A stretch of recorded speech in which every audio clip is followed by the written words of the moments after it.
Every time you fill up, you have to fork over 18.4 cents a gallon in federal gas taxes.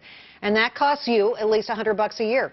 The feds collect nearly $37 billion this way each and every year. The money supposed to keep our highways and roads in good shape. But critics say it's being used as a slush fund for all sorts of pet projects. In nearly half the country, drivers pay more into the fund than they get back for their roads. And one congressman from Georgia says, well, that's highway robbery. Republican Tom Graves joins us now from Atlanta. Thanks for being with us, Congressman. Really appreciate it. Tell us about your legislation. What would it do?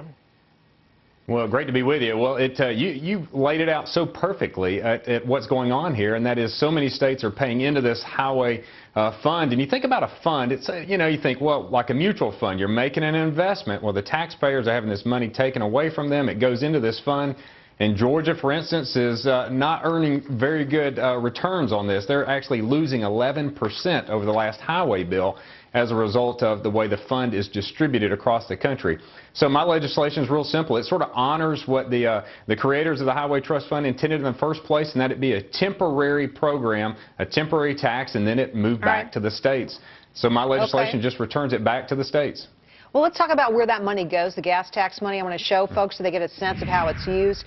Of that 18.4 cents, 15.44 cents funds road construction, 2.86 funds mass transit, and then a little bitty tiny piece funds cleanup of Fed-regulated storage tanks. So you see, it goes a lot of different places, but at the end of the day, it might not be divided up so evenly. Why is Georgia shortchanged, do you think? Well, Georgia is joined by 27 other states that are referred to as donor states. And the federal government, the Congress and the president, they determine where all this money goes, and they just divvy it out. It's sort of a wealth distribution on a bigger level, but with gas tax dollars. And when you think about how the money's spent, I know you have the graphic there. Well, only about 50% is proposed to go to roads and bridges in this latest highway bill, and historically it's only been about 37%. So one has to ask, where does it all go? And it's mandated by the federal government how it must be spent within the states.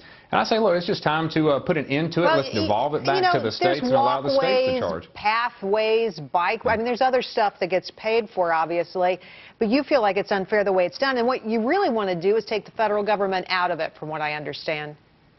Exactly. Empower the states to determine what their priorities are, to charge their own excise tax and spend it on their priorities that they see are fit. If they want to build bike paths and walking trails and plant bushes, that's their decision, but I don't think the federal government should be telling them how to spend it. All right, so here we are sitting on $3.74 a gallon. Not a lot of people happy about that if you're trying to fill up your gas tank and get to work.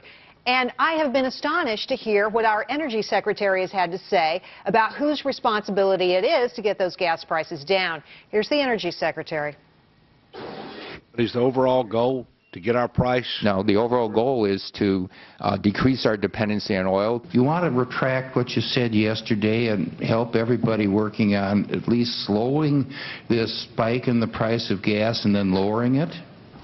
We very much want to not only slow the price, but reverse the price of the increase in gasoline. So, Secretary Chu, flip-flopping, why do you think he did that? Well, what you're hearing from the Secretary is that there is no energy plan by the administration. They have an agenda, but no plan. And we're fixing to embark upon an energy crisis that we haven't seen as a nation since I was 8 years old and Jimmy Carter was president of the United States. That didn't turn out real well. We don't need to go down that path again. We need a plan that provides the supply that we need as consumers, and not a plan that is a plan to raise prices. And so when the Secretary says they have no intentions of allowing an environment in which the prices go down, you have to ask, what do they intend? And that is for the prices to go up. And he even said that earlier a few months ago when he said we should have prices more like Europe. More like Europe when they're $10 a gallon. I just don't know which Stephen Chu to believe here. Congressman Graves, thanks for coming on the show tonight. We really appreciate your coming on. Thanks for letting me join you. Thank you. Well, coming up, Lou Dobbs is here to weigh in on the